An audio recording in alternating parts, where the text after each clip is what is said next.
I apologize for the small space, but it brings the community together. It's fun like that, right? No, I'm just kidding. But I do apologize. We have a lot more people than we were expecting.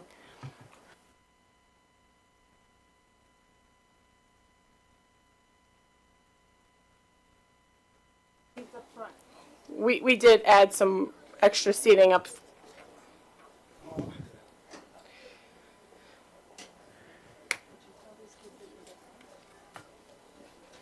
Go home?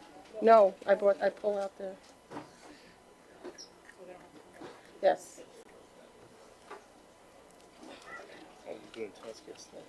Because Karen wasn't told.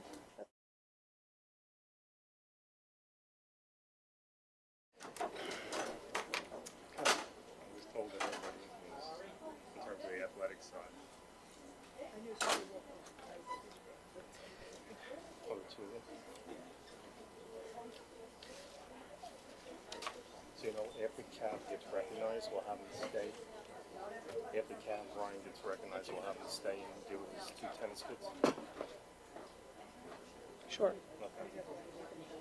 Huh? Yeah, I mean, he said everybody was contacted. There's seating in the front for anybody that is standing in the back. All right. What's up? It's from Melissa.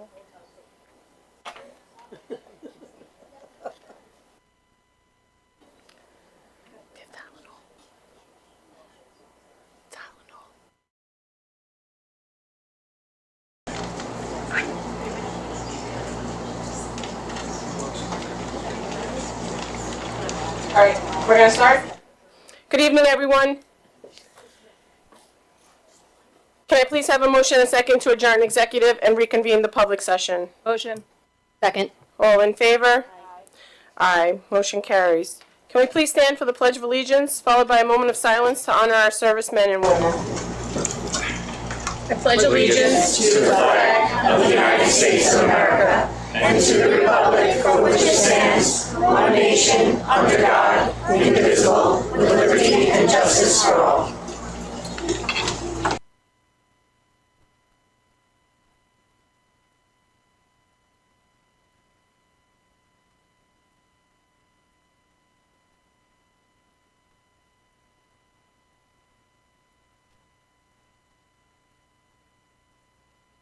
Thank you. Can the district clerk please call the roll?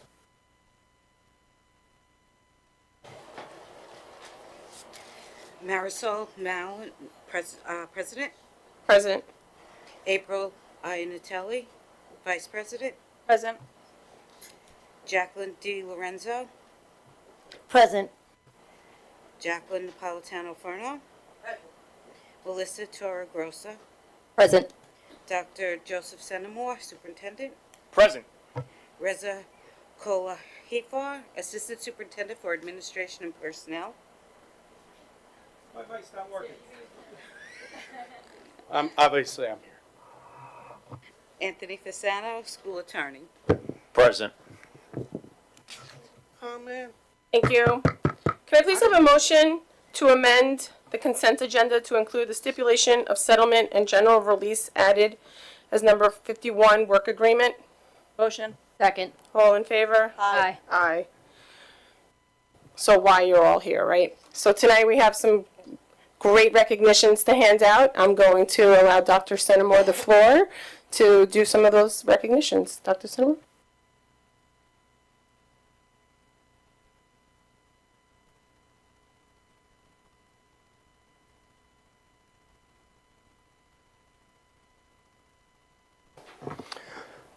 Thank you, Ms. Mallon, and members of the Board of Education. What a wonderful turnout from our community. So absolutely outstanding to see our young people and our parents and our staff, our families in attendance tonight. Our community comes together once again, and what a thrill.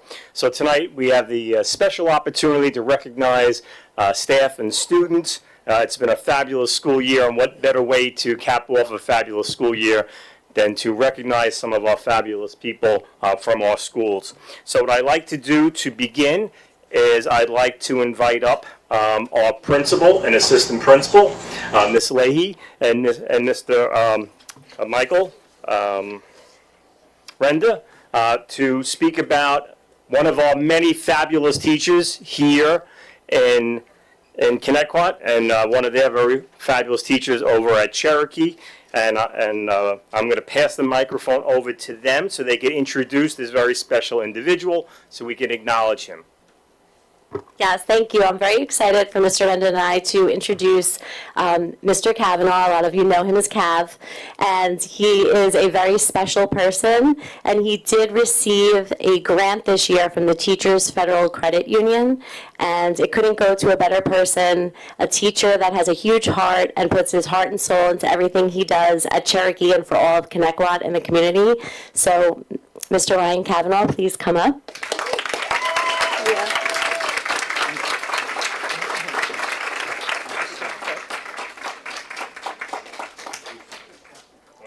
Oh, sure.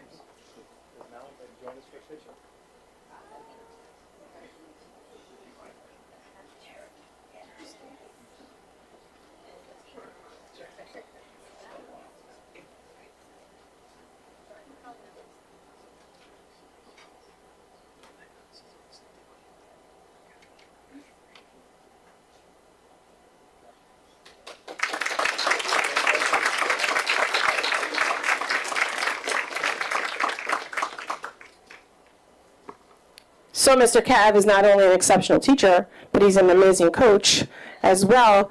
And he brought some of his athletes here tonight, which he will speak about.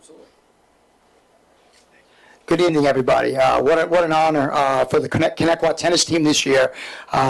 We had an undefeated season as first time in our school history. It really was amazing. And for the first time in our school, illustrious school history as a tennis program, we had our doubles team qualify for all states. If you know anything about the tennis world, it's one of the most competitive things to have to do. You're playing against kids that have been playing tennis since they're 4 years old, tennis courts in their backyards. These guys are self-made, self-driven, self-motivated, just incredible human beings to be around. Both seniors, both going to be playing college and tennis, but it's their heart, it's their compassion, it's their ability to fight through adversity that allowed them to compete against the top kids in Suffolk County, and for the first time again ever, qualify for all states. It's a tribute to the Connecticut working spirit that makes us so endearing and so happy to be a part of. And our captains, Luke Planner and Gavin Gagliardi, first time in our school history, doubles all-state. So well done, boys.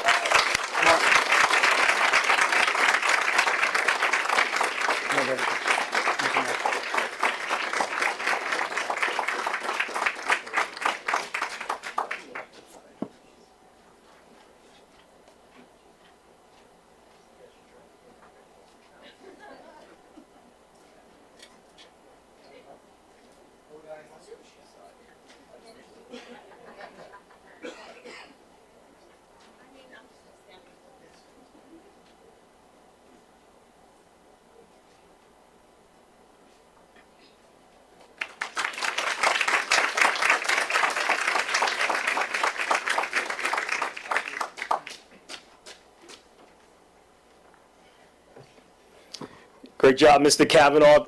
Great job, fellas, our tennis team. And we're going to have a lot more athletic recognitions later in the week. We're very excited about the success of our athletic program. Thank you, Ms. Leahy and Mr. Render as well. All right. At this point, I'd like to call up from OBMS, our Oakdale Bohemian Middle School principal, Mr. Piombo, to talk about one of our special teachers.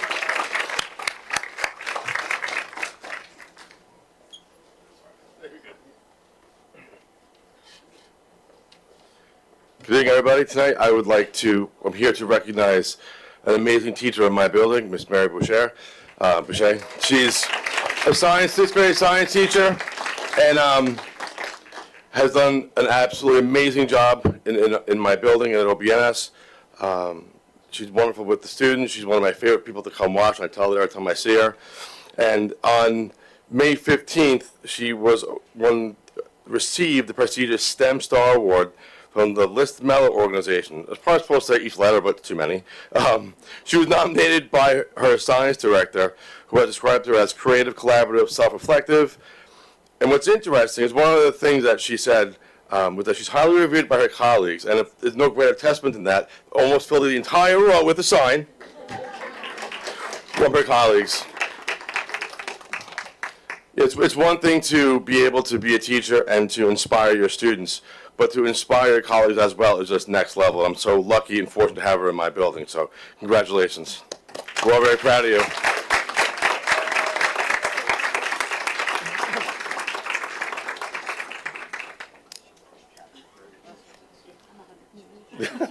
Congratulations.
Congratulations.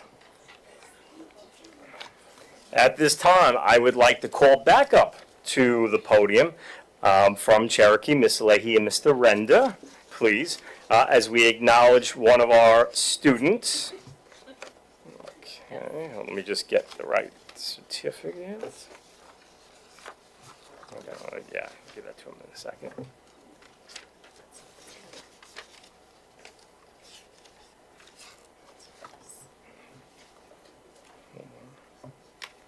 Oh, did I pass it? Oh, there it is. Okay. There, here we go. Yes. Okay, there you go. Okay.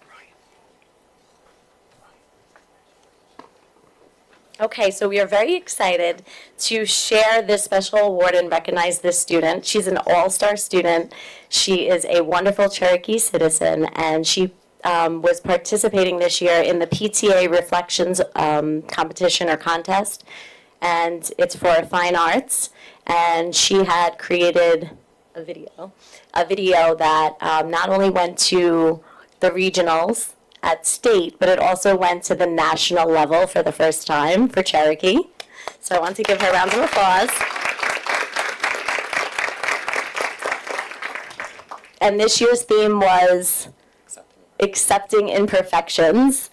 And she created an amazing video, and she received a National Merit Award from the PTA, the National PTA.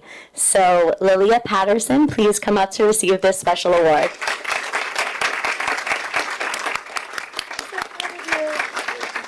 Congratulations, Lilia. Thank you.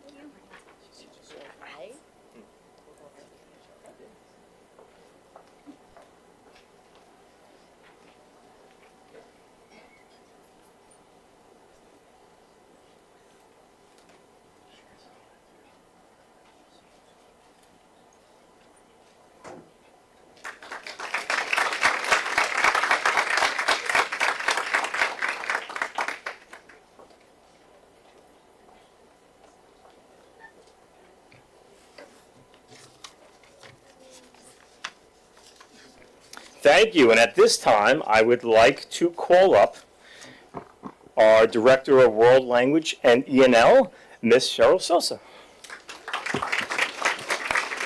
who will speak about a very special group of students.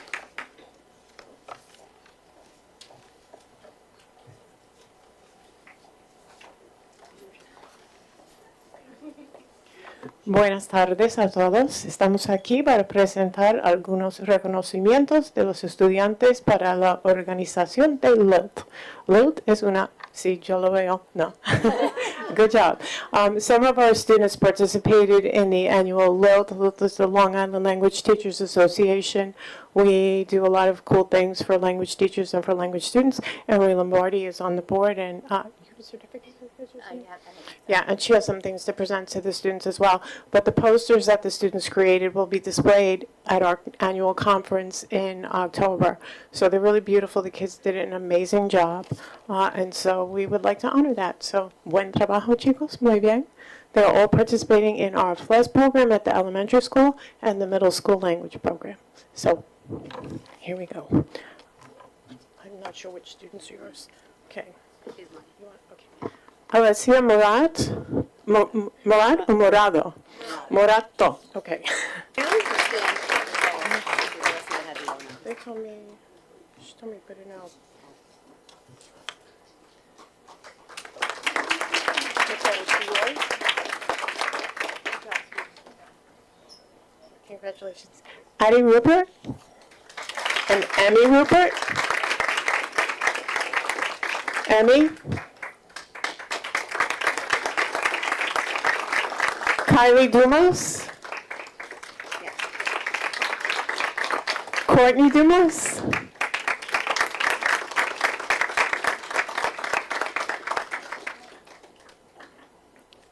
Vaishvi Patel.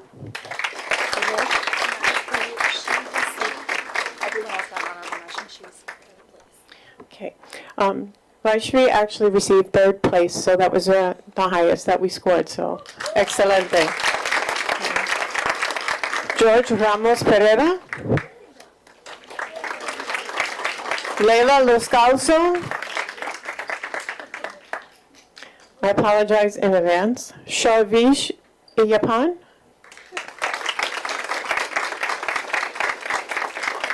Grayson Knott.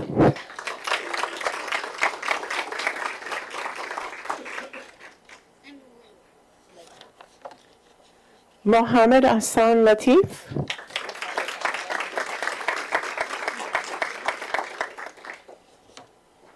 Is Mohammed? Okay. Isabella Lum. Samuel Garcon. Blakely Fountain. Layla Ozazanskuk. Is that right? Parker Tedesco.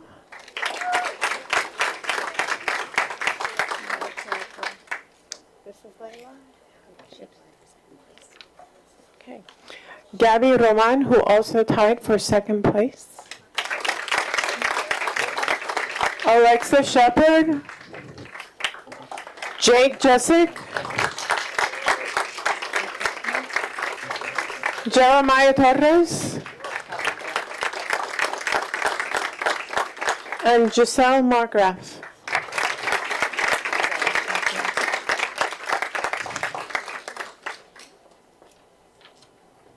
All get in there and squish together. Congratulations, niños. Muy bien. Can I just say something? Yeah, go ahead. I'd just like to say this was a completely optional project, and all of these students went above and beyond. We are so proud of them, so another congratulations.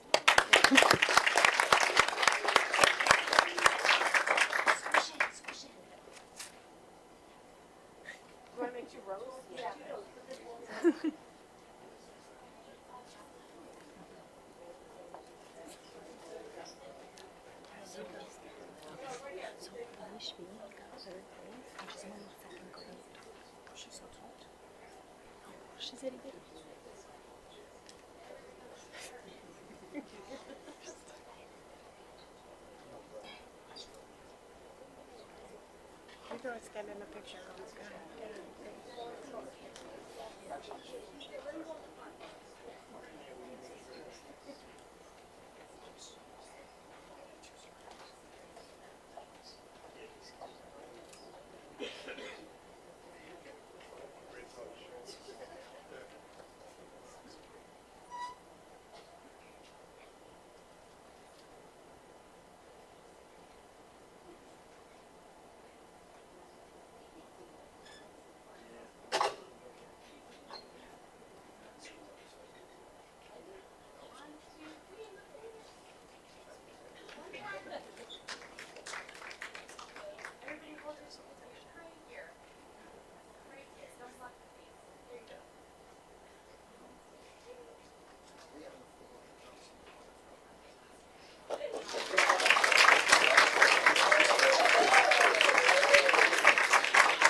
about another nice hand for all the students and staff recognized tonight?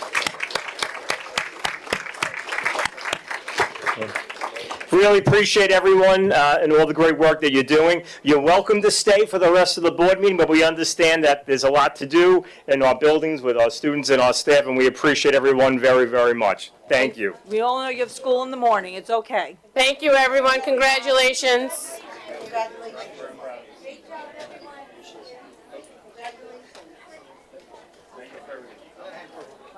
Oh, I'm so sorry. Ms. Sosa, do you want to give us our student? Okay. Congratulations. Everybody have a great evening.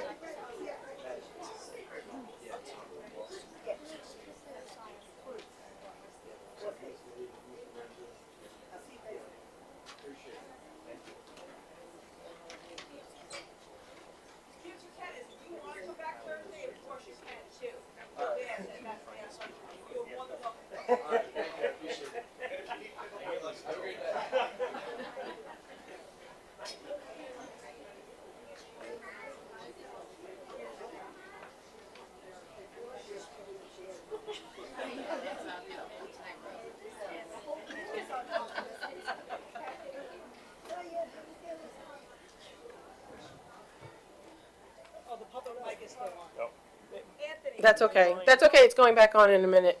No, it's okay. It's going back on, yep. It's always the exciting part of the board meetings. I love recognition. We have great students, and I love recognizing all of them. Speaking of students, student government update. Can I move this? This feels strange. Okay. Yes, it is. It is. Thank you. Good evening. My name is Michaela, your student government rep from the high school, here to give you the scoop one last time. The last day of school is Friday, June 13th. After that, it's Regents and Finals Week. Please check the Connecticut website for the exam schedule and busing information. Our seniors have their senior walk on June 17th. We have to meet in the senior parking lot at 9:15 a.m., no later. Prom is on the 25th at Villa Lombardi's from 7 to 11, and the graduation is on the 26th, starting at 6:30. If you can't come to the field with us that day, you can also watch graduation live, which will be posted on the Connecticut High School website. Once a T-bird, always a T-bird. It's just always also important to note, speaking of the senior walkthrough, to be on time because you cannot drive yourself to your elementary school. Cannot drive yourself. You have to take the bus.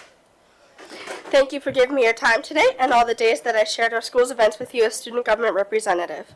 This was an amazing experience that will leave a lasting impact on me for years to come. This is Michaela Marks signing off. Thank you for your time. Aw, thank you. Miss Marks, we have so loved having you all year. Thank you so much for all you've done. We've loved your updates. Thank you.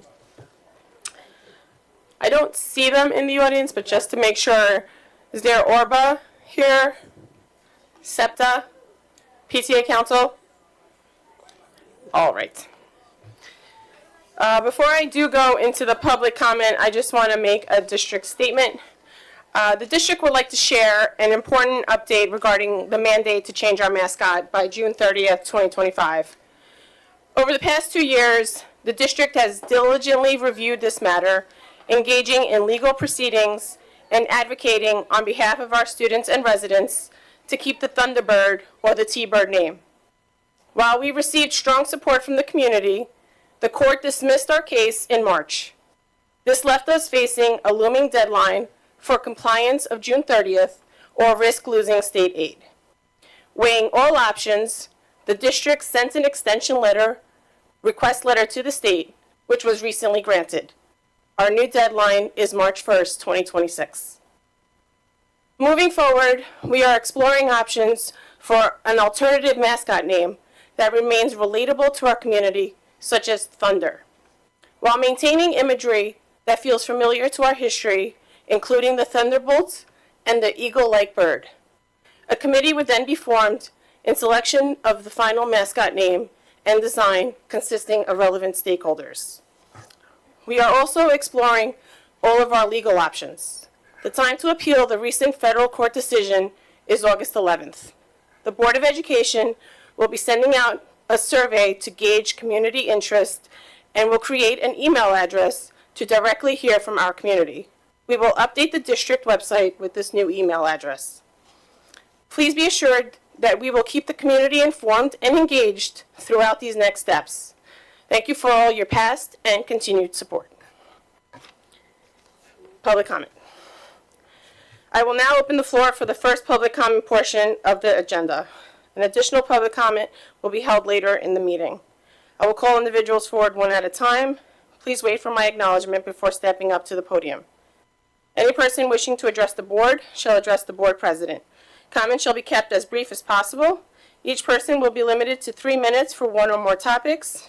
Individual employees, parents, or children should not be identified by name, title, position, grade, or building. The use of foul language and threatening comments will not be tolerated, and the board will consider a recess until order is restored.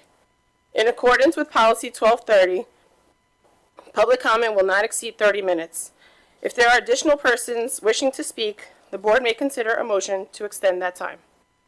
Number 1. Oh, gosh, I should have asked first, right? Nobody? Okay. Can I please have a motion and a second to accept the minutes of the May 13, 2025, the May 20, 2025, and the May 27, 2025 meeting? Motion. Second. Any questions? All in favor?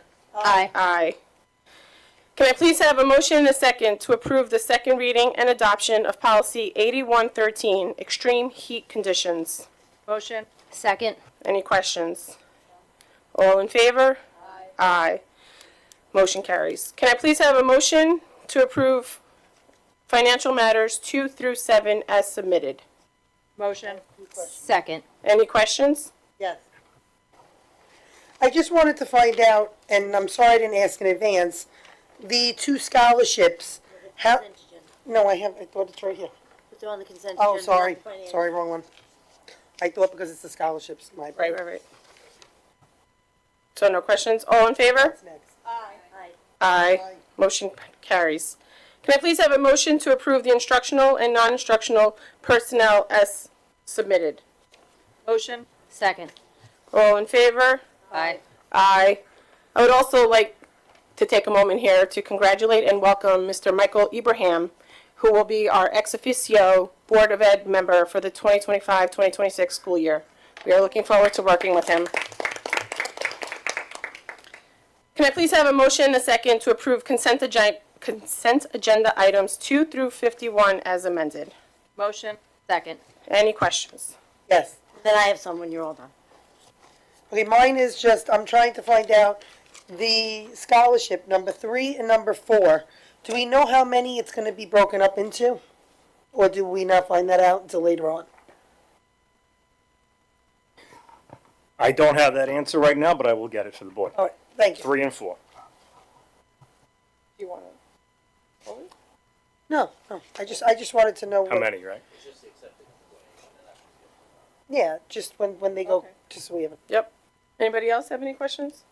Yeah, I do. Some of them are just more like a typo thing. But the first thing that I want to bring up, and it's more of a statement than anything else, number 12.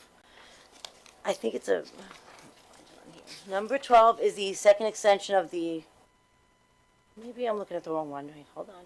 Oh, yeah, the The second. nursing got a second operational extension. therapy? Yeah, I just want to say this Nest Behavior Consulting, and I'm not saying, I'm not going to approve it, for me, but, looking back into them, they do have a history of DEI, BLM support. So again, there's just that quality control, putting it out there. I want to make sure we're watching this, making sure none of that leaks into our district. We want to remain apolitical. We want to keep that out. So more of a statement about that than anything. My other things were questions. Before you're not looking to pull 12, right? You just No, making that I don't want to statement? pull it. I just wanted Okay. to stay that. Just put that out there. My next thing was number 13, the special education service agreement. Oh, let me see. There's so much on here. The one that's Brookville. Just a typo. It says Connecticut Central School District, Connecticut instead of Bohemia. Can we maybe just fix that? That's all that is on that one. Right in the first paragraph, it says Connecticut for the town instead of Bohemia. That's for that one. And then whenever you're ready, I can go to the next Yep, go question. ahead. Okay. All right. My next one was, okay, number 15. I'm just making sure these numbers match what I looked at over the weekend. Rider so to things service haven't changed. agreement? Yes. I wanted to just ask about, okay, why it says, and I'm going down to page 3 in there.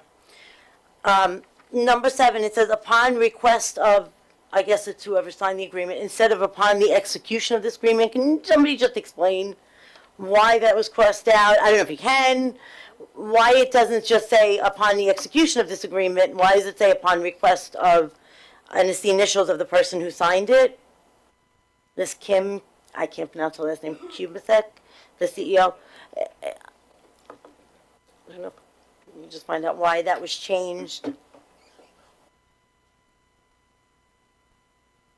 Because I've never really seen on any of our, anything like this that we've crossed things out and then put something else in like that. It's under Part A, Services and Responsibilities, number 7.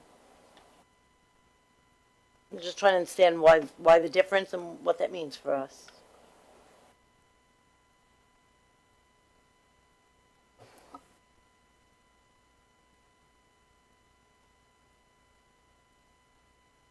Might be minor, but I'm just honestly not sure.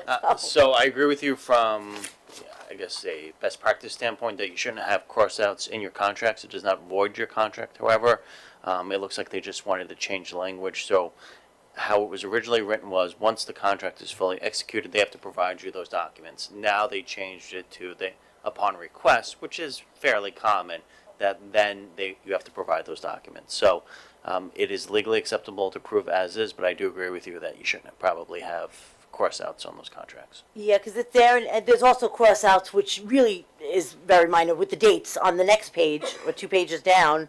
You know, it's not a final agreement. It has X's for the dates. The dates are written in, which is, you know, the dates are the dates. But yeah, we're just maybe going forward, make sure that we have it completed.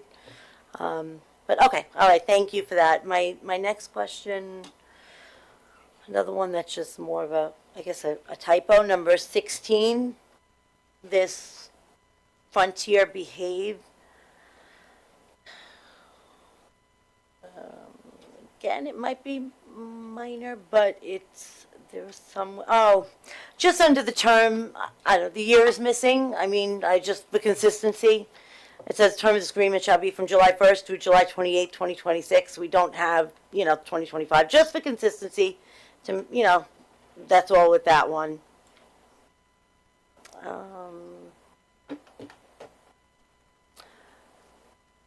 right, and then I had one more question. It's kind of a combined thing since they kind of seem to work together. They seem to go together, numbers 28 and 29. And I know John Allen's not here, the rejected bid. I don't know if there's any history we can get on that, what happened with that. The schools, I'm assuming they're safe, they're okay, that we, with this work that's being done, but just a history. I don't know if anybody can provide that. I know John's not here. Yeah, I'll ask Mr. Allen to provide that for the board. Okay, thank you. All right, and that was it for my questions for the consent agenda.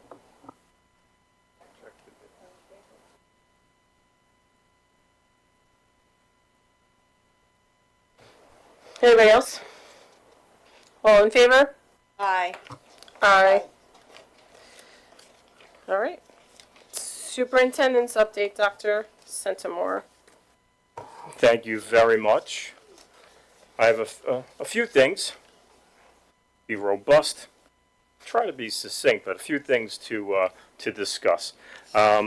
So as I mentioned at the prior board meeting, the district has a little bit of work to do with regards to smartphones and internet-enabled devices.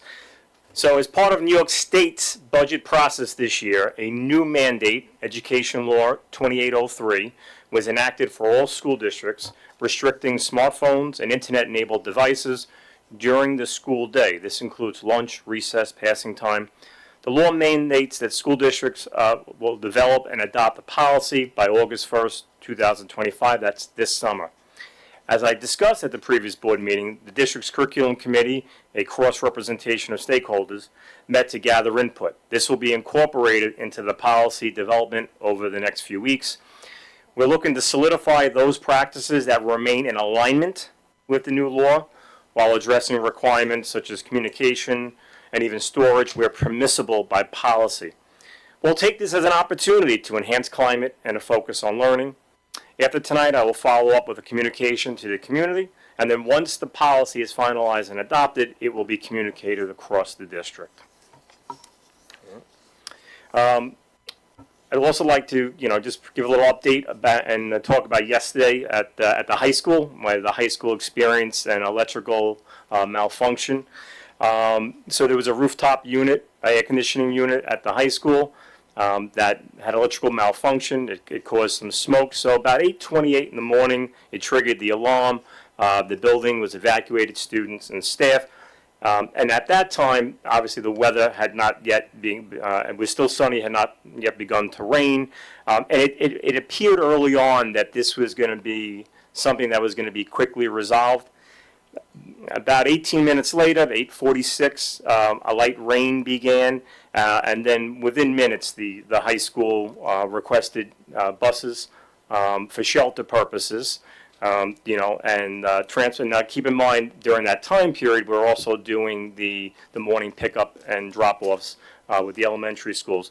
The first buses, began to arrive around 9:03, and at that time, there was never really a consideration that there was going to be any kind of relocation of students to an alternate site. This was strictly about, the weather had turned, it was starting to rain, and we wanted to make sure that, for those students, especially that weren't maybe under an overhang situation like in the back parking lot where we have the electrical panels where you park, that we had, buses to provide that shelter. During this time, I'm in close communication with the high school administration. I'm in close communication with facilities, with security. Obviously, first responders are coming on the scene. And again, this was a fluid situation, and it did appear that it was going to have a quicker, a sooner than later resolve. And as fluid as it was, it ended up being a little bit longer. And me in communication with the high school administration, I put together a notification to the community that went out about 9:18. And then a follow-up communication once the matter was resolved. Like any event such as this, there's a debriefing that takes place. That's part of best practice. So we debriefed with the high school administration and security afterwards. Students and staff were safe. Emergency plans were followed. Like I said, the situation was fluid. It looked like the building would be cleared sooner than later for reentry. Anytime there's an event, there are always takeaways. You always look to see if there are areas where you can enhance and do better. You're never satisfied. The district does look to be as timely as possible with communication while also ensuring clarity and accuracy. And that's an important piece. When you have a fluid situation, you want to make sure that, safety is the immediate priority, but also information that's going out, you want it to be clear, and accurate. Certainly want to thank our community, our students, staff, the administration, security, facilities, transportation, and our first responders. And certainly every experience is a learning experience, and and we look to learn and grow from there. I know it's listed as a discussion item for the board, so I can go on to my other updates, or if you guys want to talk about it now. So, I'm glad that you are taking responsibility, but I would love to see at the building level the same done, because we all know that there was a failure yesterday in crisis communication. I've been on the emergency management team for 6 years. I have sat on safety, district-wide safety plans, meetings for years and years between New York City, Nassau County, and all across, and in the last 25 years. I've never heard of, at this point in time, with all of the technology that we have, that messages couldn't go out through text, through apps, through all the things that we've had put in place. Last year, we talked about, I was not for it, I voted no to accessing an administrator when that was an issue with, we were going to access because of state aid. And I had said that we have the lowest enrollment at the high school in decades. It's going down and down and down. Decline in enrollment, increase in administration. There is no reason why somebody could not have been delegated yesterday to be the communication person, the point person. Parents should not be witnessing and watching buses and, not even so much buses, but fire trucks, police cars, everything racing into the high school, and them have absolutely zero idea what's going on, but they're finding out an hour later from their children. Now, what I heard also, totally separate, but I'm going to bring it in, is that there is some discussion about going back to lockers in the high school. If they're going back to locker use to lock up cell phones, that's what I was told. Is that a discussion? So that, I was going to bring that up during my curriculum committee update, but yes, that was discussed as part of how to hold the cell phones in place. You and I sat in an emergency management meeting, me and you, when they were talking about backpacks in the middle schools and high schools, and what did we say? Parents are not going to, and students are not going to, find this the most appropriate way to lock up cell phones. Because in an event like this, where does everybody think kids are going to be running? Do you really believe that young people are going to see smoke in the building and say, or in the auditorium and say, you know what, I'm going to run out? Or is a teenager, we got teenagers in the audience, I know, teenagers are going to say, I need my phone. I got to call my mom and dad. I need my keys. I'm a senior. No, I understand. just I understand saying. what you're saying, and as much as I don't like the locker use and I don't like the cell phones being locked up either, it's not within our control. It is coming down from the state. It's It a is law. absolutely within your control Okay. to decide the policy that the district is going to implement. You guys have to listen Correct, to, and that was one of the choices. It's not set in stone. The policy's not written. It's being written. but it needs to be. Remember, it's mandated. Oh my goodness, you guys always get mad at me when I cut you off. Jack, it's your last day. We want to give back No, to you. that- It's the gift. Listen, it's very simple. No, see that, Mike? I'll be up there for my 3 minutes. Don't just worry. I have said this and I'll say it again. It could have an adverse effect on safety when you have children who are going to run to their phones. They are because what you and I think is important as in our 40s and 50s is a lot different than what children 14 to 18 think is important. To them, their first thought is not going to be, let me jump out a window to get away from the smoke. It's going to be, I need my keys to my car, I need my keys, I need my cell phone. And I'm just saying, this idea that this is the way to implement it in Connecticut is not a good idea. You guys are actually looking at ways that, in my opinion, are going backwards. So I'm actually glad you brought up the keys because I don't think we give our kids enough credit. So my daughter was at the high school the other day, and when the fire alarm went off, you know what she did? She left the building. And you know what she didn't have? Her car keys. And you know what? She was mad because she wanted to sit in her car. But she couldn't because she left her keys in the classroom because she just left like she was supposed to. Okay, you want to know what my daughter and a bunch of her friends did? Same. And you know this. Grabbed her cell phone and keys, and the first call was to mom. So, I mean, what I'm telling you is different kids. We've had this discussion. Our children are... I don't think we're giving our children enough. But I don't think to do we're the right thing understanding under pressure. that it doesn't matter if 50% of the kids do it your way and 50% of the kids do it my way. It's still going to put children at risk. That's what I'm saying. I don't understand why we are making this so much more difficult than it has to be.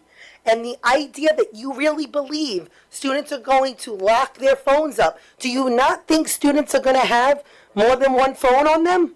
Do you not think that, I'm just thinking outside the box. Do you not think that students or parents are not say, are we going to be shaking kids down and checking if they have cell phones on them?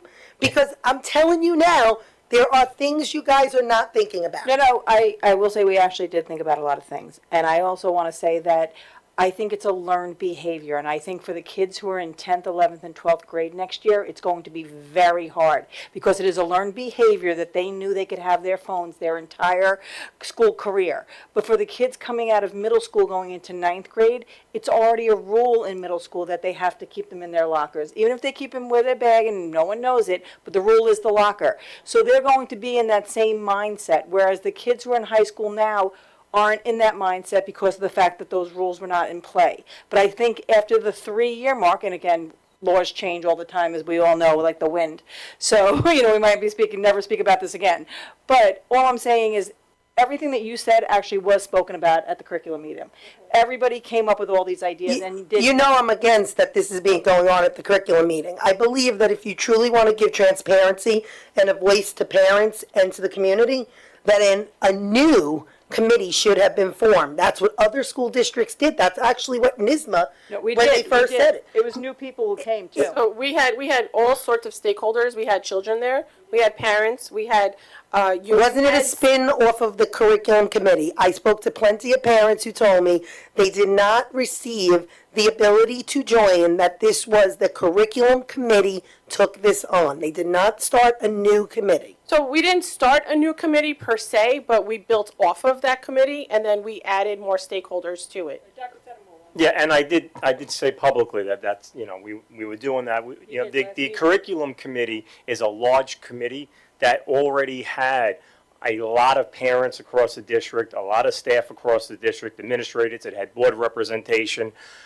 We needed to, in order to address the mandate, had to have a student component, and there were a couple of bargaining units that were not already represented in order to address the mandate.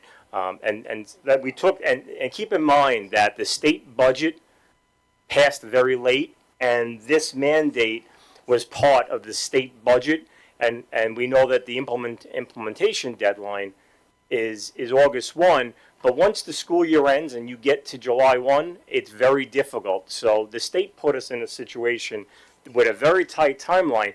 And while we knew that the governor wanted a very strict, very restrictive policy, we also knew that the legislature, the Assembly, the Senate, were pushing for a little bit more localized control. And it really wasn't until the 11th hour that the governor got the more restrictive version and that the state budget got passed way after the time that all school districts had already adopted their budgets.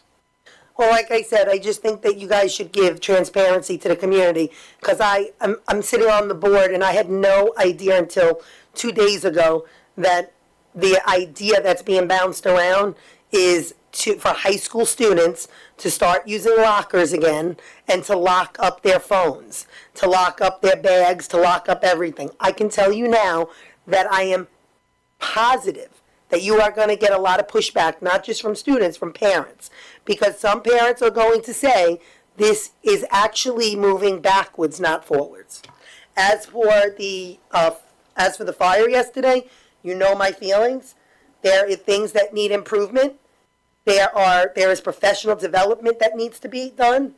There is crisis communication that needs to be worked on at the administration level.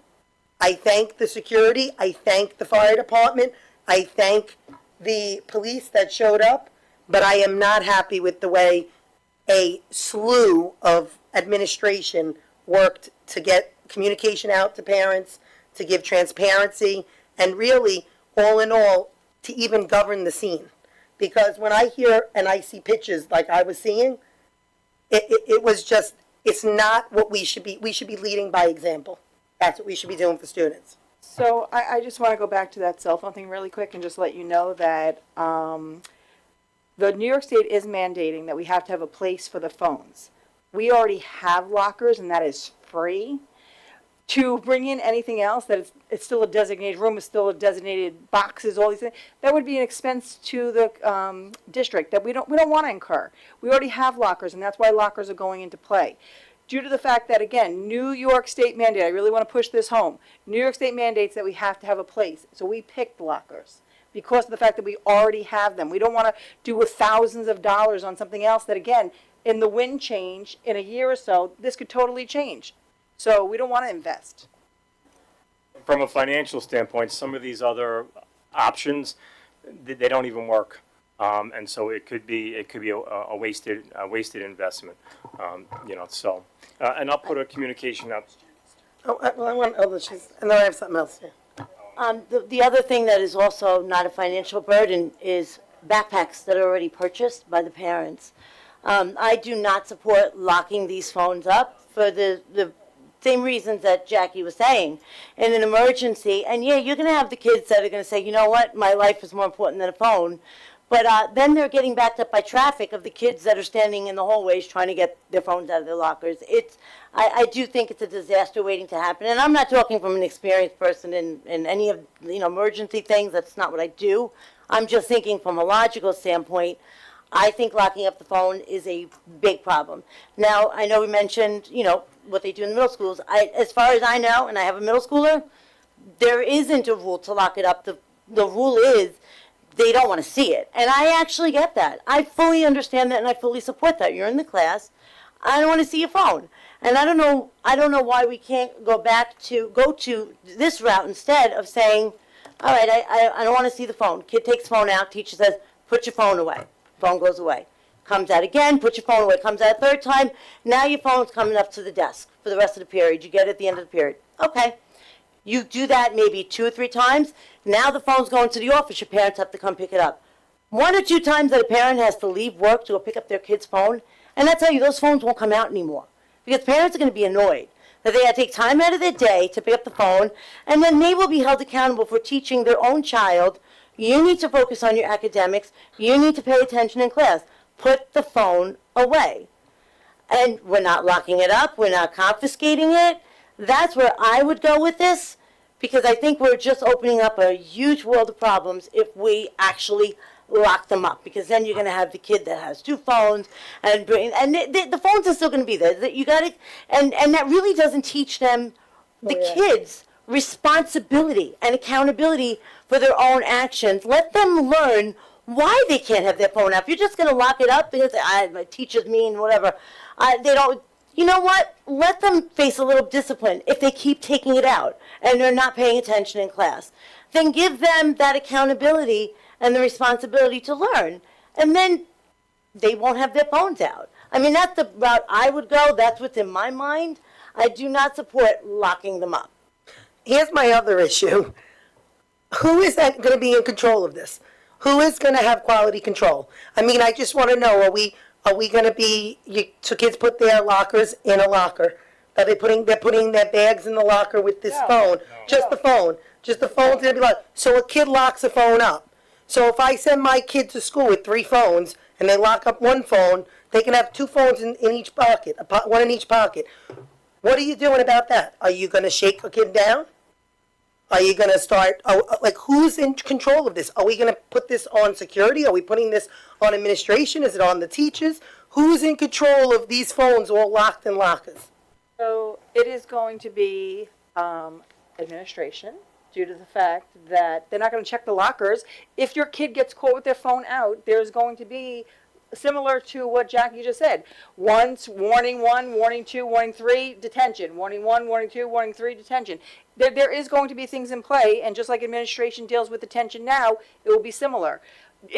Does anybody want to find a kid with a phone? No. Are they going to look in their backpack? No. And just so you know, backpacks can still be used. We're not saying to you, put your backpack in your locker. We're saying the phone. Well, I'm not saying anything. New York State is saying it. Again, let me make that clear. New York State, not the Board of Education. New York State.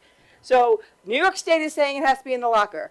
Not a locker. No one's searching for your phone. No one's doing that.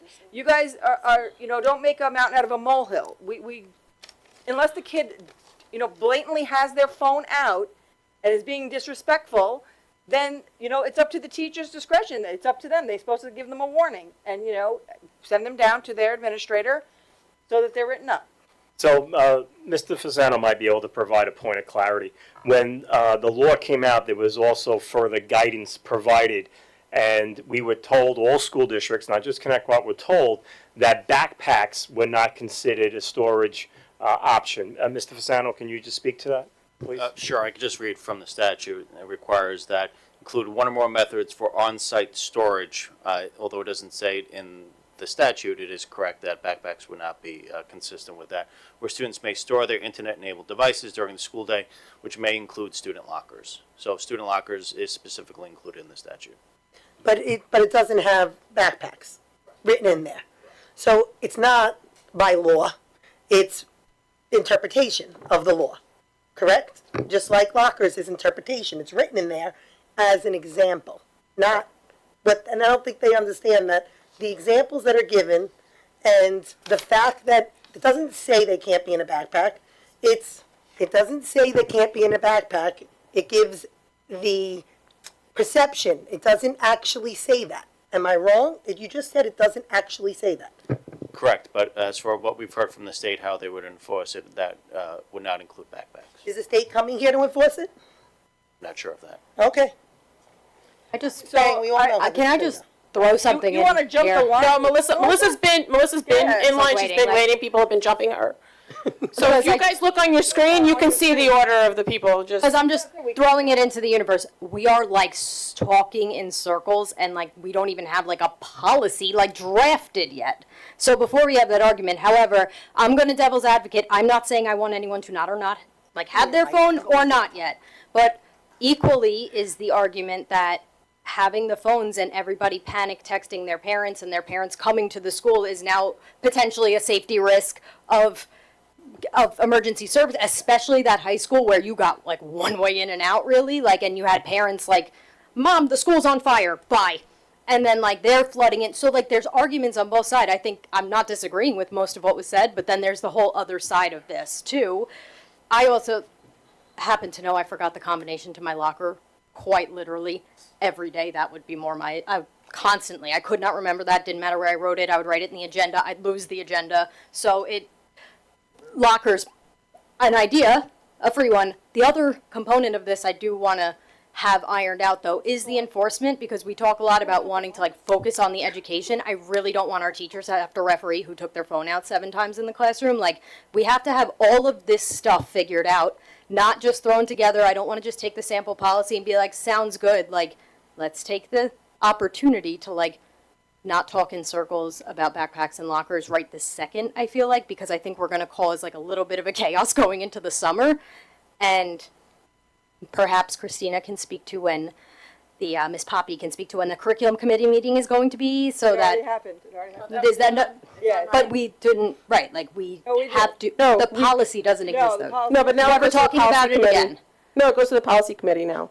That's it though. We're That's never it. going to talk about it Right. again. So, but Mr. Fasano is going to speak too. He's gotten the line to. Wait, what are you Yes, guys no, doing? Mr. Fasano's cutting the line. Shut my mic off. I did shut your mic. I'm going to shut your mic again. Anthony's done. So I was just taking a few seconds to look up exactly, where we got that guidance from. So the New York State School Boards Association, which does draft all the policies for the district, as well as, I would say, 95% of all the districts in New York State, and they do have a big lobbying arm. In their notation in their policy, they note that it is our understanding, our being NISBA, that only using backpacks or bags would not be sufficient for this law. So that's generally where that recommendation is coming from as well. Recommendation, not law. Their understanding of what would Understand, be- recommendation, not law. Just making sure we understand the difference. Okay, so Jax, this is for you. Oh, I got something for you, don't Just so worry. you know, though, we all were sent this in emails, and I know we get 1,000 emails, so it's hard. But there are exceptions to the rule. I know, medical, And right, so if Yeah, you have an diabetes. IEP, A lot of kids are gonna get exemptions, If you watch. have something right, I know that mine will be one. exempts you from being, unable He's to leave laughing. your phone in the locker. Watch. So there are exemptions. So that's just wanted you to know that. Okay, and I just want to read this because I want you guys to understand the pros and cons. I understand who knows what, this, that, the other thing. So, the presence of cell phones in schools during an active shooter situation is a complex issue with significant pros and cons. Pro, quick communication with authorities. Students or staff can call 911 immediately or alert law enforcement, potentially speeding up the response time. Information sharing, real-time updates, text, calls, social media from inside the building can provide critical intel to responders. Location of a shooter, injuries, or number of people in a room. Reassurance for parents is number 3. Students can inform their parents they're safe, reducing panic and chaos among families. Coordinating evacuation or hiding. Cell phones can be used to communicate with others inside the building about where it's safe to move or hide. Documentation. Some incidents have been recorded and later used in investigations or to improve school safety policies. The cons of a cell phone during an active shooter situation. Noise can reveal hiding spots, a ringtone, vibration, or a notification sound can give away a student's hiding location to a shooter. Network overload. Everyone trying to use their phones at once can overload cellular networks, hindering critical emergency calls. Spread of misinformation, panic-fueled texts or posts can spread false information, causing confusion for first responders and increasing public panic. Interference with emergency response. Students may inadvertently hinder law enforcement by live streaming. Emotional toll. Seeing or sending disturbing images, messages, or video during the incident can increase trauma for students and their families. So yes, there are pros and cons of these situations. Saying that you guys understand that there is only pros or there is only cons, you guys keep saying cons, cons, cons. There are pros and cons to everything. I am not saying that I do not believe cell phones, they absolutely distract students during school. 100%, I have never said they didn't. What I've said is we keep making this tougher and tougher. The state may have given recommendations or a law. NISMA gives recommendations. Does not mean that Connecticut has to make their recommendation the same or stringent or worse. To say we're going to now lock these phones up, I'm just letting you know, if you understand teenagers at all, they are going to beat to their own drum at times, and during a crisis like this, we all saw that during a fire drill, evacuation from smoke only had some issues. Could you just imagine what kind of issues you will be facing in something in real time going on, and now we're going to have kids all over the hallways? Not to mention, we are setting this up so that there are going to be kids that circumvent the rules. There are, and you're putting people in a position. I'm glad that it's administration. Administration, you guys are saying you're going to hold responsible for this. That's what I'd like to see. This should not be anyone else's bag to carry. Well, once we have a policy, we're going to communicate it well and get, all our stakeholders that have that common understanding. And in terms of emergency procedures, that's why we drill. That's why you have evacuation drills and lockdowns and lockouts of various kinds. Yesterday, the student body did a great job of evacuating the building. And so, I think one of the board members said this previously, our students will rise to the occasion. This is definitely a big change for the older kids. Nobody is sugarcoating that whatsoever. But I have faith in our kids. They demonstrated that yesterday, and we will communicate this. So I want to just touch on something that actually Melissa brought up, because I understand what she was saying about how when you have an emergency, the kids, the first thing they're doing is texting, "Mom, come get me." I get it. And I do think, though, that's where, looking at all sides of this, that's where a situation like yesterday could have been helped. And I know communication went out, but let me tell you something. I never got a phone call about yesterday. And when I looked, it was probably about 40 minutes from when we learned as a board until the email went out to parents. I never got a robocall, never got anything. So that's where that can maybe clear something up like that, where with all those people in the building, I can't remember who said it before, it might have been you, said somebody should have been designated to just put something out to the parents to let them know what's going on. So, look, there's a lot of sides to this, and we could probably sit here for another 2 hours and talk about it. But I think, all of this has to be looked at, the possibility that they are going to all be on their phones. But then that's when we have to make sure there is, the admin, whoever it is, they are there to communicate what's going on in the building so that parents are aware of what's happening. They're not hearing from, and half these kids, the service is terrible in the high school. So the messages go through. Kid might say, "Mom, something's happening," and then they say, "What's happening?" And then another message doesn't come through for 20 minutes. So I do think it is imperative that whatever we decide, that communication to the parents really has to go out very quickly. We have a lot of people. We have our security, amazing staff. They're keeping the kids safe. Somebody has to be designated to inform the parents as to what's happening at the same time. I have a question quick Hey, about. you cut in the line you. Your microphone wasn't on. Yeah, look Yeah, I'm Go above his ahead. head. Go. My question is trying to move off of this, but So this is going to be my last comment, no matter what you say, Jax. I just want you to know the NISBA recommendations versus the law. I, for one, and I do sit on that policy committee, I don't care about the recommendations, I care about the law. So remember that. I don't, and I said it in the meeting for the committee, I told them, there are recommendations that I do not follow. We have to follow the law. And we put the law in, we customize it for Connecticut. I'm not trying to make it worse for Connecticut students. So I just want you to remember that is the truth, and it was announced. And I just want to, like I said, make it clear that whenever we talk about cell phones, there are pros and cons, and we should all respect that, because we look at it and we keep saying, I have seen the pros, I have seen the cons. So I understand that they're there, just like any other device our children have. My biggest complaint about this whole thing, and I've said this to you all, is that there wasn't transparency given to the community or even the full board. I had no idea when I was when I had parents coming up to me saying, Jackie, how could you support? I said, I didn't support anything. I didn't even know. I didn't even know you guys were revisiting lockers to lock phones up and thinking this was a beneficial idea. Had I known this, trust me, I would have been all over social media as a parent stating my opinion. And trust me, it's going to be loud and proud very soon. I have made it clear that is, every time we do something in Connecticut, it always seems like we're going 10 steps backwards. That's my problem. There is no reason why this community should not have known as a whole that this is what's going on. If you guys want to lock up lockers, phones in lockers, that will be what you guys get to decide. But you are supposed to be transparent with the community and the parents, and you aren't. And that's what drives me absolutely insane. You would. told them 2 weeks ago, we just had the meeting and we were gonna update. Parents are telling me they've known for Heard weeks. from kids too. For weeks.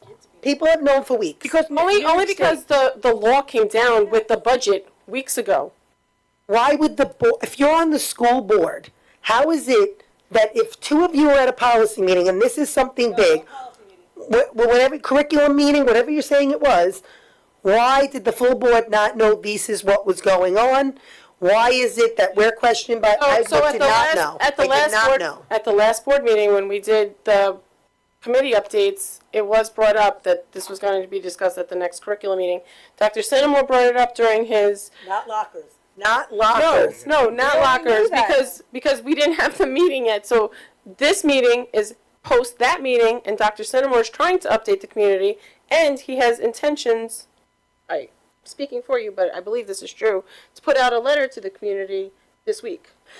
Absolutely, and we haven't finalized the policy, and my communication, just like tonight, was going to speak to storage where permissible. One of the things that was vetted at the secondary level was to utilize lockers. Now, the policy is not finalized. I'm happy to be a little bit more specific in my communication and say storage such as the use of lockers. Again, full transparency. I gave an update at the last meeting. It was prior to the committee meeting. I know we have committee reports that are after this, and I try to be proactive with a communication right now and drafting a communication to the community as well. This should have been in an update to the board, us being updated on, and again, while I love the sports and I love the arts, this is something that is a big deal. It's a law coming down and parents are discussing it. As it is, parents are saying they don't want to have their kids' phones locked up to begin with, especially after yesterday's incident at the high school. Parents are saying the crisis communications is, a little too little, a little too late when you're sending something out an hour later and it's already all over social media. It's already all over everywhere.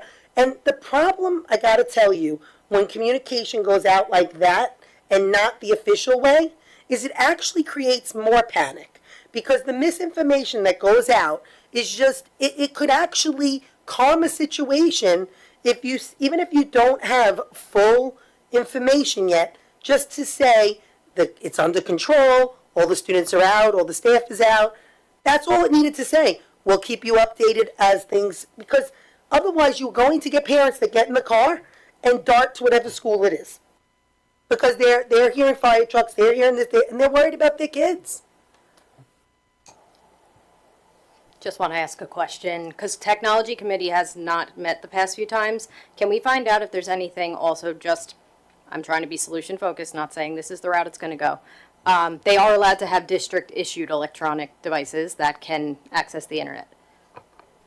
But what I'm saying is we're doing all of this integration with Parent Square and all of these things. Can we figure out if there's the functionality for the parents to communicate with their children somehow through Parent Square? So, and if not, can we figure out what is at law 2D, whatever, compliant, so we can have a platform like that, so that if they are on their district issued device and we do have to do something with these cell phones, that there is a way for them to message their parents or whatever it is, to maybe at least ease some worries about if we have to do this that way. And just to clarify, it's not cell phones, it's internet-enabled cell phones, so the old style flip phones are still allowed under the law. I just want you to know, Melissa, that did come up. Yeah, flip phones, like a It's internet enabled. Right, nothing so that you can send a text. anything that's not hooked up to Snapchat the or any of internet, that. you can have. Melissa, that was talked about, just so you know, and our community member Tracy actually came up with a great idea about the email. That is being looked into because several of us at the meeting believe we should have that communication. So that was a great idea, and great minds think alike, and we 100% agree, and that should be in our policy. Part of the law is you have to have a way for parents to communicate with their child. So working out how that's also discussed and how we can make that happen. Part of the communication and the idea that came up at this stakeholder feedback meeting with the curriculum was this idea of student email directly to their parents, and we have been vetting it from both a technical standpoint and also certain legalities in terms of making sure that students aren't exposed to people beyond their own parent, guardian. You know, I know Mr. Fasano, you've been, providing some input to IT as they are diving into this. Following up from that meeting, is there any, and we're still actively looking at this, but while we were discussing this topic. Yeah, so we're still looking at it even as of today. It is difficult though, because once you start opening it up and you're whitelisting email addresses, those email addresses can then contact every single student, including it's a second grader, kindergarten, who's ever actually having an email account, then an outside person is able to contact that person. There is a federal law, the Child's Internet Protection Act, that requires a school district to protect students, anyone under the age of 17, from chat rooms and emails and things like that. But we're still looking into what we could possibly do. Would you like to finish your superintendent's update, Dr. Sinnemore? So we have so much going on across the district. It's a wonderful time of year in all of our schools. I can't take it. Well, I'm very proud of all the great things that go on with we had students tonight. We have student staff on Thursday. We recognize some. Yes, I heard you. We recognize some students and staff this evening. More on Thursday. We have retirees and tenure staff as well as more athletes. We've had grade level productions and activities, special dances of all kinds, a really cool film festival, a plethora of academic BOCES program graduation and athletic awards ceremonies, with even more of these type of wonderful events, including ceremonies for our alternative high school and ELL students. We have grade level moving up ceremonies, and of course, especially for our seniors, a plethora of memorable traditions culminating with graduation on June 26th. I'd like to thank all of our students, staff, and student and parental organizations for all of your magnificent efforts in making all these very special events at the end of the year so great. As always, we thank our PTA, SEPTA, ORBA, Athletic Boosters, Civics, Rotary, and all the numerous scholarship sponsors and internship providers for all that you do for our students, staff, and community. Thank you. Thank you. So, Board of Ed committee reports. So I believe we just discussed the curriculum committee. So that check. Mental Health Committee, Ms. DiLorenzo, Ms. Napolitano-Furno. Yeah, I guess I'll start off. All right, so yes, we had our meeting this week, and which I thought was really fantastic is we had a presentation, from Elizabeth Weiss. Is that the name? Elizabeth Weiss, yes, about AI, which I thought was fantastic. How we're using it in the classrooms with the students, everything is compliant. And, it was really very informative about what we're doing, because I had to express many concerns at the last meeting about the use of AI and, interfering in the academics, making sure kids are still learning. No, AI figures everything out for you. And it looks like they're already working on that. And I am happy to see that we already are, moving forward we've already been doing things to, combat those issues.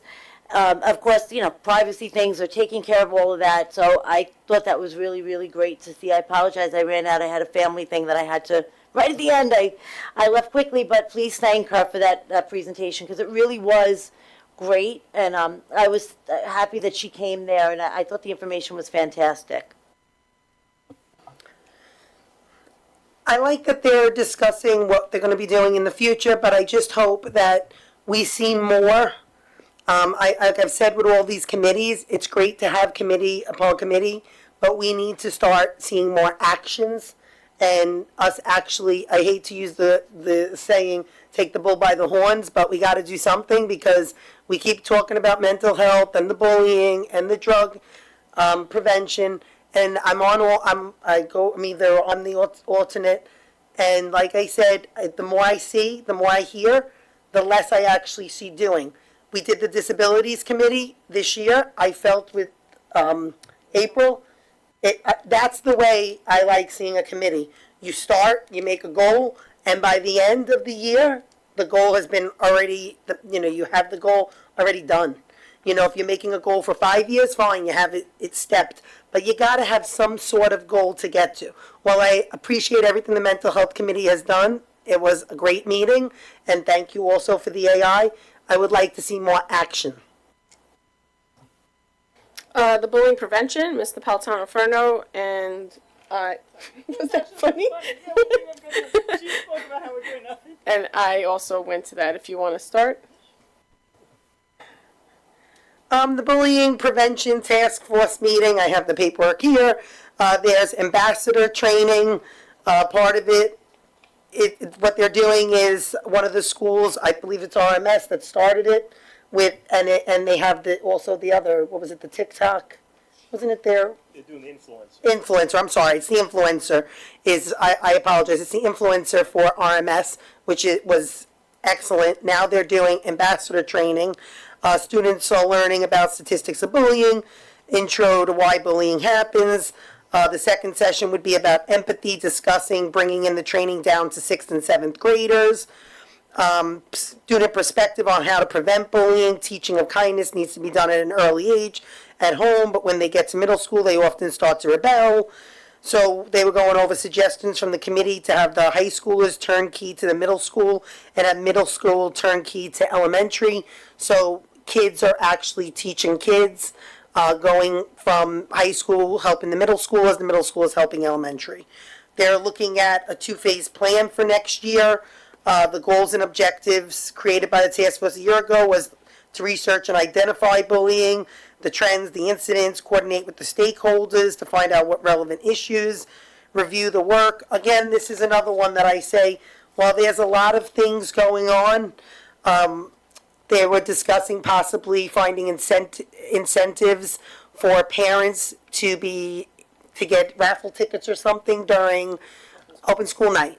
So some way that we can reach the parents, since a lot of times when they have parent conferences or they have some sort of parent night for bullying, people don't show up. I mean, I understand people work, they have a lot going on, but maybe if you're already there for open school night, you can incentivize it by making it so that they actually can win a gift card or win something for being there and being part of the program and listening.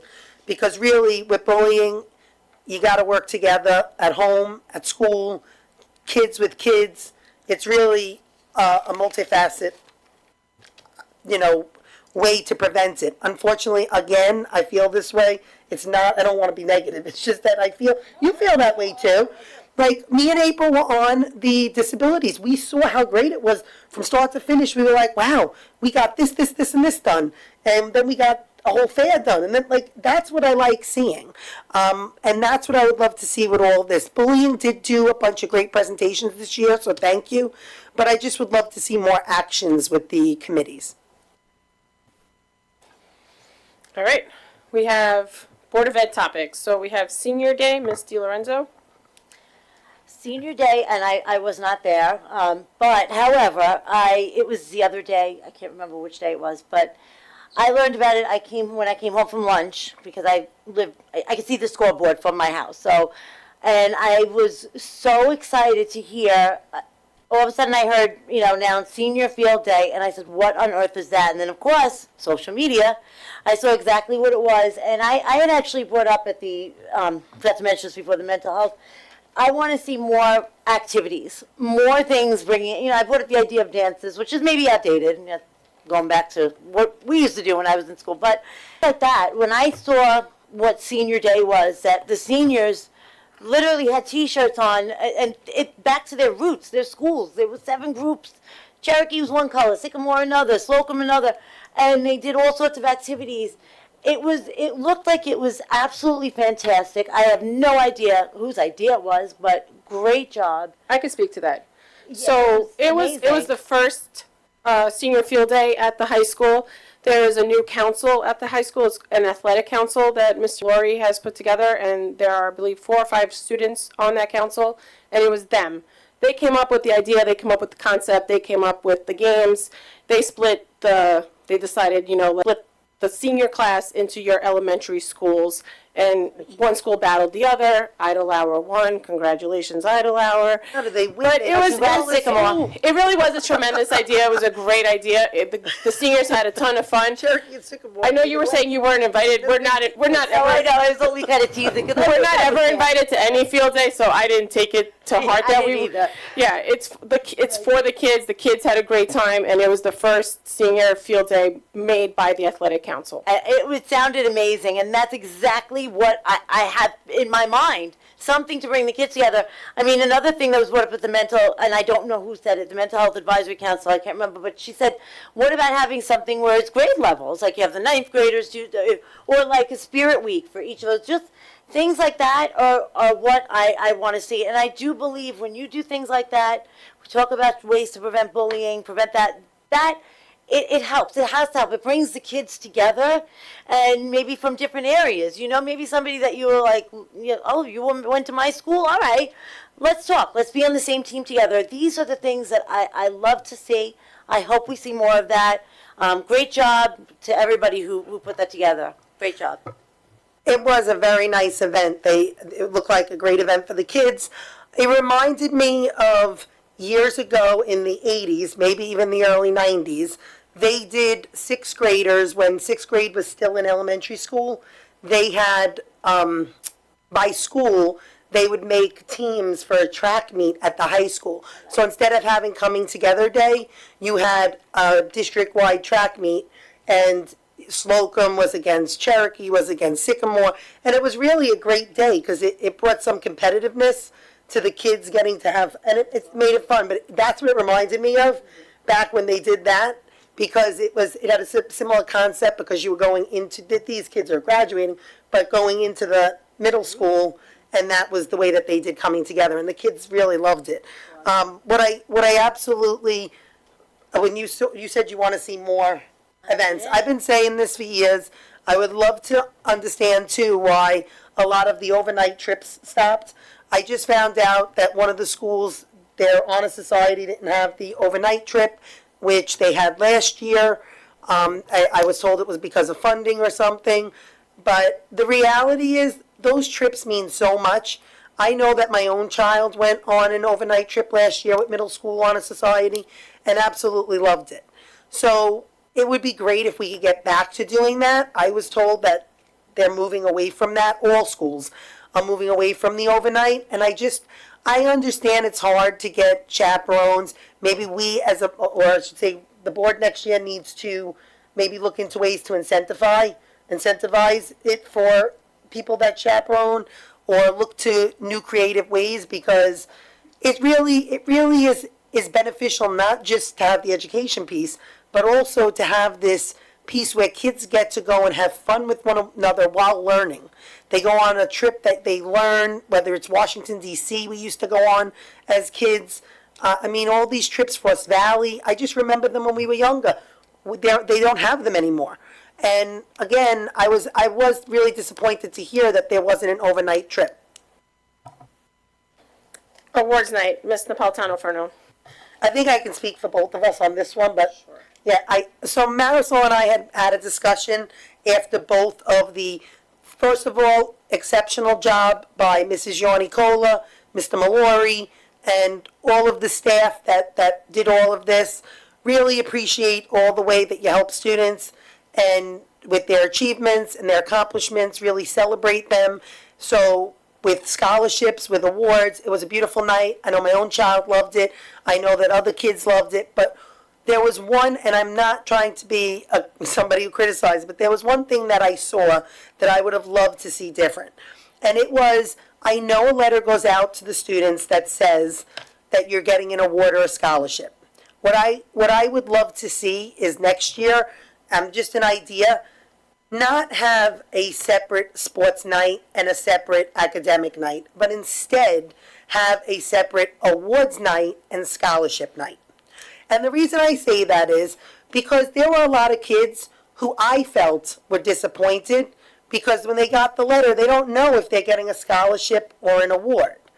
And, you know, even though you're getting an award and the awards are spectacular, a lot of kids that worked hard to try to get scholarships, obviously there's not enough for everyone, but it would be nice for kids to not have to sit through the whole scholarship night for academics, let's say, and they're getting an award. I just felt that it would be more appropriate to have an awards night where you celebrate the kids who are getting awards, whether they're academic or athletic, and a night that is strictly for academic and sports scholarships. I honestly think that that would be a much nicer way to do it, but that's, again, just something we had discussed. You want to try and... No, I agree. So some of the kids are there, and of course they're hopeful to win a scholarship, and when they don't, there's a disappointment. There's resentment to the ones that did win a scholarship. Why did this one get the scholarship over me? Not everybody can get a scholarship, not everybody can get an award, but if we had a different night for each of those, I think that the expectation to get one or the other wouldn't have been there. Internships, Miss Iannatelli.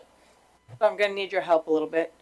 There was a man the other night at the BOCES recognition night who spoke, and he owns an automotive shop on Washington Avenue. It's called Perfect Bodies Auto Body. Okay, I have to say, this man does a lot for the community, and I want to say that he, really encourages BOCES students to come to his shop. He's willing to teach them, give them chances, educate them even more, do a lot for them. He's trying to get an alliance with other businesses throughout our community to do the same for our students. And I can't say enough about the fact that this man is doing this and giving this back to our community. He really was an inspiration, and I really hope that many businesses jump on board and give these kids opportunities to learn and be, have the internships and even jobs after and learn their craft. And he also works with Ms. Rapone in the high school to find other jobs within the community for other types. Like he's helped HVAC, he's helped, I forgot what other industries, but he helps her find other kids jobs in other industries, which is amazing. It was very nice being there to see not just him, but also the First Lady speak. It's nice to see Connecticut High School honoring the BOCES students, not just at their BOCES graduation, where a lot of them, we have like 20 kids at one, 5 at another, 10 at another. This was 100 kids being celebrated. It was a very nice way to celebrate the kids that are going into trades. Trades are just as important. We need those, and it's very nice to see so many kids going that route. So one more Board of Ed topic. I just wanted to take a moment and thank Ms. Napolitano for her service. She has been an active board member for 6 years, and on behalf of the board, we want to thank you for your service. I have some flowers for you from all of us. Oh, thank you. Thank you. And I know I'll see you at the mic, but you only have 3 minutes, remember that. I do. Thank you, guys, and good luck next year with everything. Keep on fighting for the kids. You guys can do it. Does anybody have a public comment before I read all of this again?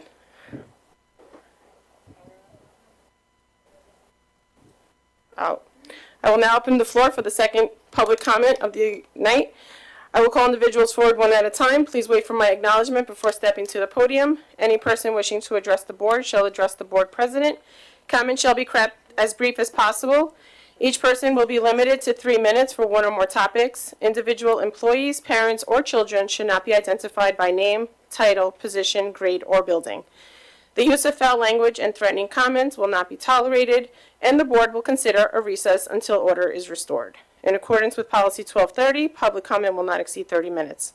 If there are additional persons wishing to speak, the board may consider a motion to extend the time. Number 1. Number 2. Come on down.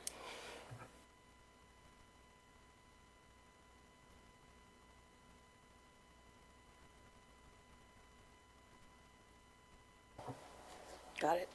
So I just have to put my 2 cents about, Jackie, I'm sorry to disagree with you, but first of all, in the event of any kind of, whatever happened this afternoon, or yesterday afternoon, with 5 children having gone through, and now a grandchild in the near future coming through, don't worry about us. You do what you need to do to get those kids out of the building, get them to safety, get whatever took place that you did, in my mind, was what you needed to do. As far as the parents, yes, their kids are letting them know that at least they hear their voice, they're safe, but I appreciate the fact that, of course, the parents have to be up here, but in the line of priorities, get them out, get the buses, do what you did. The parents will see that they're safe when you get to it. In other words, I don't want anything that you did, all your safety issues and getting them out and getting the buses, getting them in case it was a bigger issue than it was. I appreciate that, and I feel like that's the way you need to go. The parents will get their information. They need to get their information, but not where it in the list of priorities comes before anything else. So I just wanted to say that. So the kids' safety is number 1. Get them out.